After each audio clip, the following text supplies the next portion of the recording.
Lamian was there saying how he wanted to fight me, jumping up in my Grandma B face, and being disrespectful. By this time, I had enough of him, so I was going to give the bitch what he wanted. I probably told this story earlier, but this is about my mom and her wife.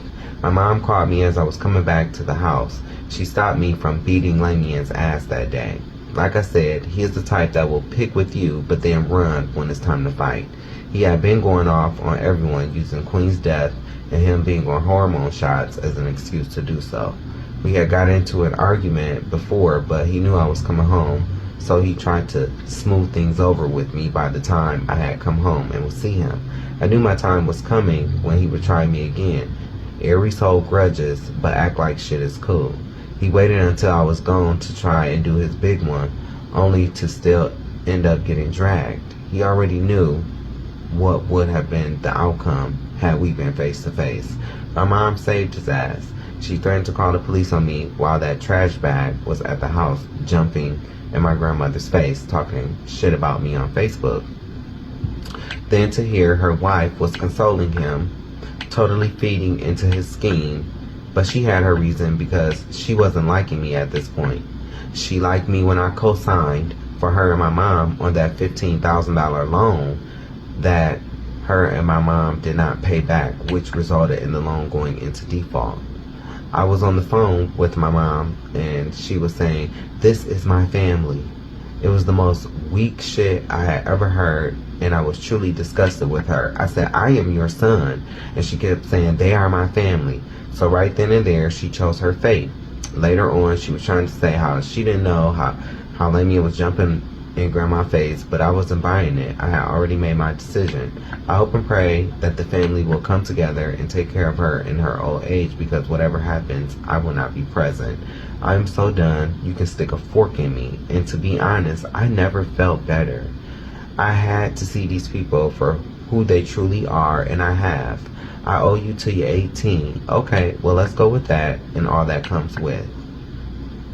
That is why you have to be careful. You can push people too far to the point where they just don't give a fuck anymore. That is where I'm at today. So I walked away, and this time I will never look back. I don't care who dies. The sacrificial black sheep is out. No more scapegoat. As far as we never see or hear from you goes, when I was broke and had barely anything, with all the time in the world, they hated to see me coming. Now that I'm up, don't worry about me, because I am not worried about anyone, nor am I interested in helping people that have done me wrong. They never called me, never came to see about me, and I'm the one with the fucking illness. But I remember trying to start group text messages. I remember me always running back to Toledo to see family when they would come in from out of town, but no more. I am not saying I'm done with the city, because I love Geno's, Nettie's, Golden Lily. Those are my restaurants. But I'm done with family. To me, family is not everything. And I hate that I have to be this way, but this is what it has come to. I don't hate anyone. I just have to move away from me. I wish everyone, my family, former friends, and lovers, the best with love. Now, if you know me, you will know if we are good, even if you haven't heard from me. It's a new dawn, it's a new day, it's a new John F. Savage II, aka Savage for short.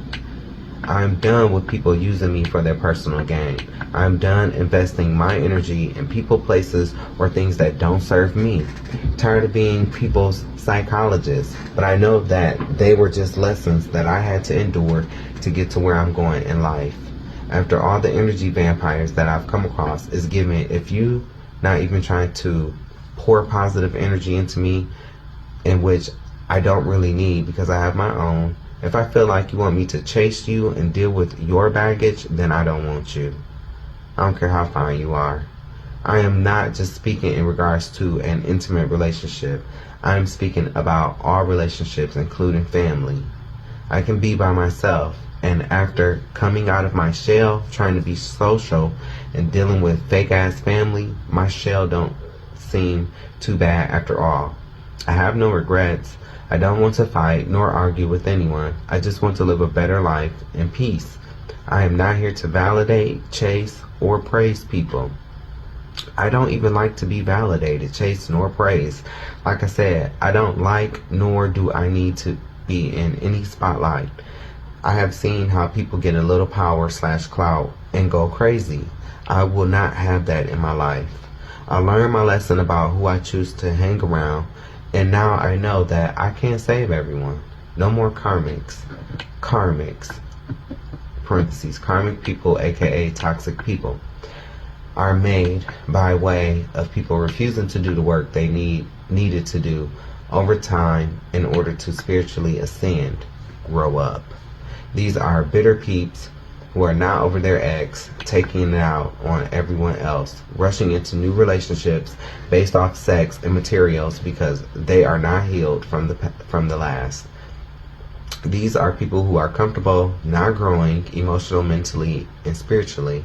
These are people who are comfortable not going through the death, transformation, and the rebirth, choosing to stay low vibrational.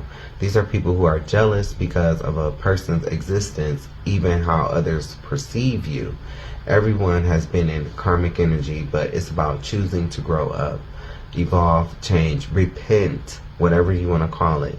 The most weird thing is how some of these people will sit up and spy on me, but refuse to do the work to join me. They will be the first to come running back to me when I come into some money, but I refuse to let anyone that mistreated me eat at my table. I do want everyone to eat, including you Judas peeps that were in my life, just not at my table.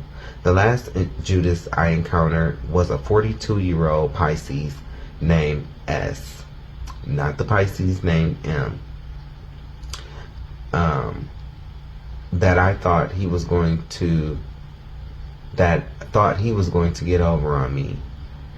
Let me reread that. The last Judas I encountered was a 42-year-old Pisces named S, not the Pisces named M, that thought he was going to get over on me. I met this piece of shit back in 2020. We hooked up once and remained cool after. He would text me, trying to keep up with me, but to be honest, I wasn't on it. Why?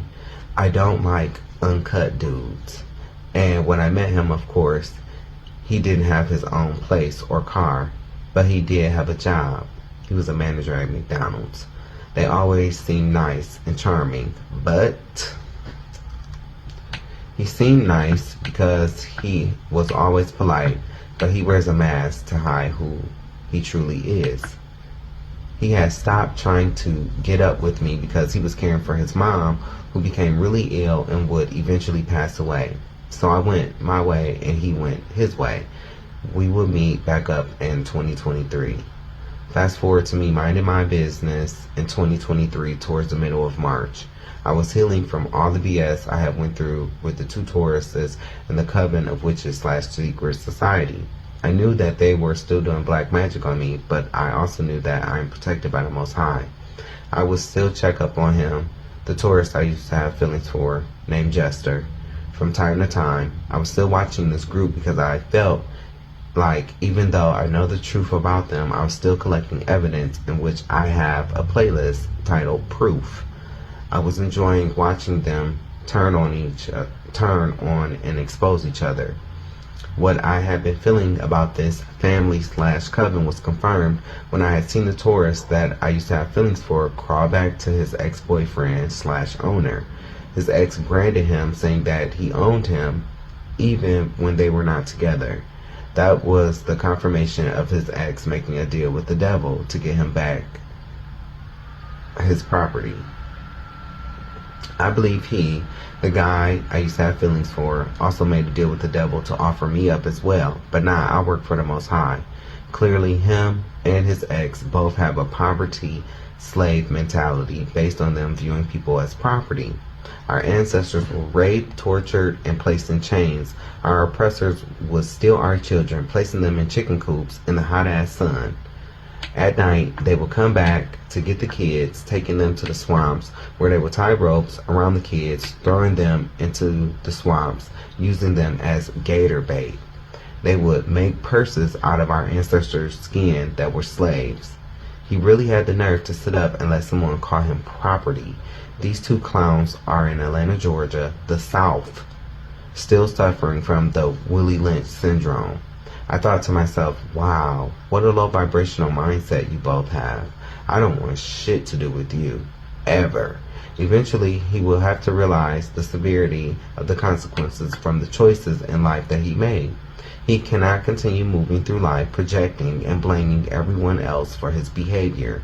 He cannot blame people for his karma, which is a result of all the shit that he does in the dark against people, then acting like he had no parts in the mess. I know that he will continue to act the way he does because he is a lying, sorry-ass coward who cannot own up to the shit that he does. He can dish it out, but he can't take it when shit is done to him. One day, he will have no choice but to see he is not innocent and that he is a fool. Anyways, I was very upfront with the Pisces. I told him that I was in no condition to be in a relationship.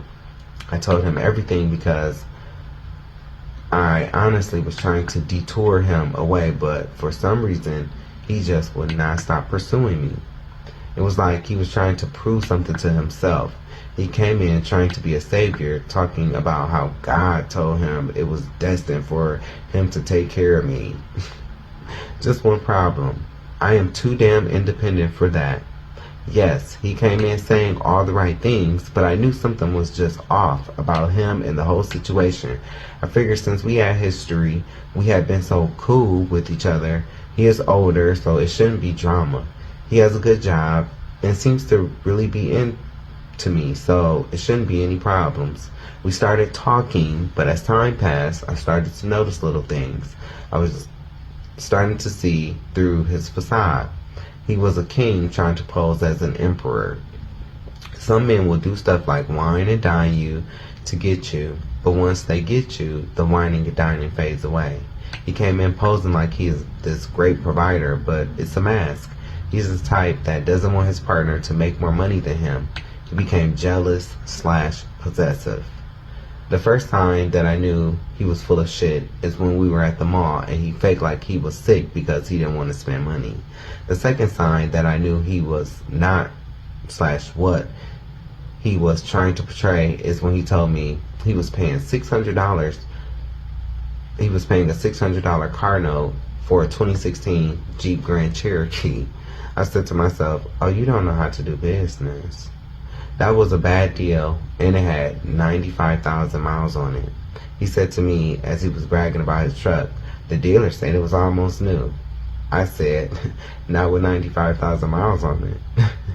The third sign was a test that he would flunk, that I was going to give him myself. Mind you, he had been running his game. Oh, I want to be with you. We're going to be a power couple, yada, yada, yada. He was unaware that he was not dealing with the same person he had met back in 2020. By now, you should believe me when I say that I keep receipts. In our text messages to each other, I told him that I didn't believe that I was the best option for him. I was struggling financially. At the time, I was contemplating on quitting my CASCOM job. I knew I was going on a new path, but I didn't want to drag anyone along with me. He kept on being persistent. I know we can make this work. I have strong feelings for you, he said. Damien was there saying how he was bragging about how much money he had. So I asked him for $600 and I told him it was for my rent. My rent was already paid. I wanted to see what he would do. Sure enough, when it came time to put his money where his mouth is, he couldn't deliver.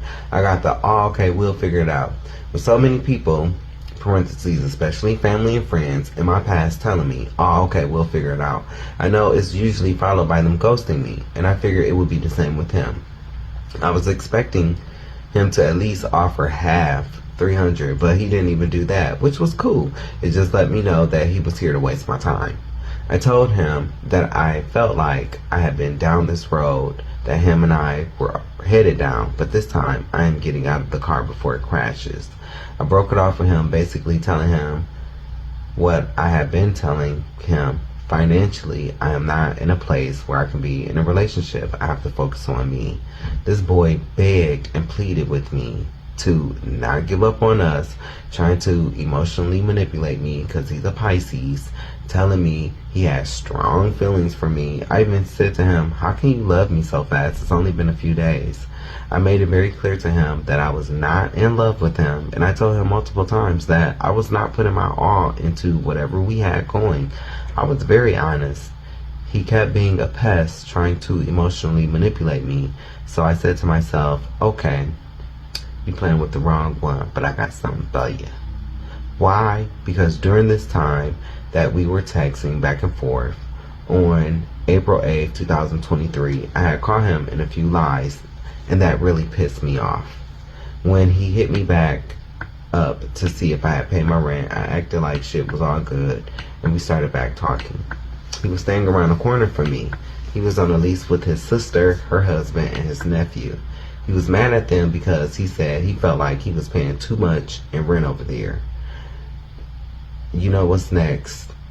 Eventually, he will be trying to talk me into letting him move into my place. I did let him keep some things at my place, but we both knew he could not be on my lease because he had already signed a lease with his sister. Thank God. He wanted to play the role of the provider, and I was going to let him. But I could tell that he had no real experience on managing a household. I could tell that he has codependency issues, and that he cannot live by himself like I have been doing. I told him up front that he would not be over my house, smoking up my weed, eating my food up, and playing house. I told him that if he was going to be over my house every day, he has to put something on my rent, in which he did pay majority of the rent for May. In May, I knew for sure that we would not be anything serious because I caught him still conversing with his ex, and he was even liking his ex pics on social media, but I had not confronted him about it yet. I didn't confront him because I honestly did not care. I knew that I was not going to get serious with dude. Excuse me. Previously, I had told him about a few of my exes and what I was not willing to deal with in a relationship. One day, we were talking and I brought up how I don't talk to my exes. He must have felt guilty because he then told me that his ex hit him up to tell him that he came into $40,000 from his SSI or something like that. In the past, he told me how his ex had mental issues due to being hit in the head. He gets out of control because he drinks and does drugs. He told me that he helped him and his grandma, who could not control him. He said that he helped him take care of all his paperwork to get approved, and he finally got approved, so he would get back pay of $40,000. I knew right then and there that he was trying to use me until he can get back in good with his ex. He knew that he was leaving his sister house because he could not get along with her husband and he did not want to pay rent. What he told me was the rent started out being one price and then they asked him to pay more. I said to myself, this motherfucker trying to play me. Let the games begin.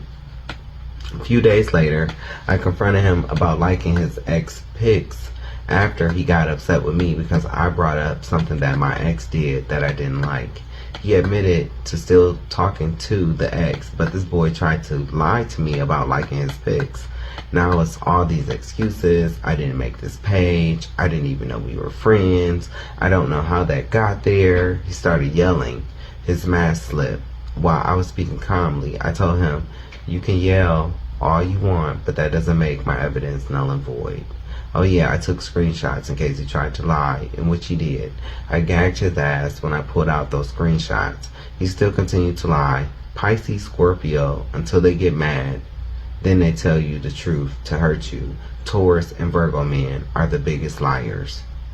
Even though I had proof right in his face that his page liked his ex's page, it didn't matter to me because I knew once he paid my rent in June, I was going to be done with him, and I stuck to my plan. I was truly finding out that he was nothing but a lying ass coward. He came in talking about God and how he has all this faith, but it was all lies. He is negative and thought that I would put up with him talking to me crazy. No. At the start, he inspired me to stop speaking negatively because I was in a negative space, but it was all a facade that he was putting on. I will never forget how he told me that he knew I was destined to be successful, and one time he told me how he had an aunt that read tarot cards. He said when people cheat on him, he goes to her to make them suffer. Well, I knew that cheating would not be an issue because I'm faithful. I'm not a cheater, and I told him that. But guess who ended up cheating? He did. But most Pisces men can't be faithful to anyone at all, not even themselves. He must have been cheated on. I can believe it, the dick is whack and uncut. Because he kept bringing it up. Please don't cheat on me. We could talk about it first, is what he would say to me. A big pet peeve of mine. Do not embarrass me while we are at a restaurant of any kind. There are people that you can't take out to eat because they don't know how to be kind to the wait staff. I'm the type of person that likes to keep it simple when going to a restaurant. I don't be in the drive-thru taking all day. I'm not asking the waiter, hey, can I sub this for that? Or why y'all don't make it like this? You know, those type of people that make other people's job difficult. Sometimes it be the most shitty people that go out of their way to make the staff work extra hard to show them good customer service. Now, I am not saying we as customers should not expect good customer service, but we all know that one person that you cannot take out to eat because they don't know how to act.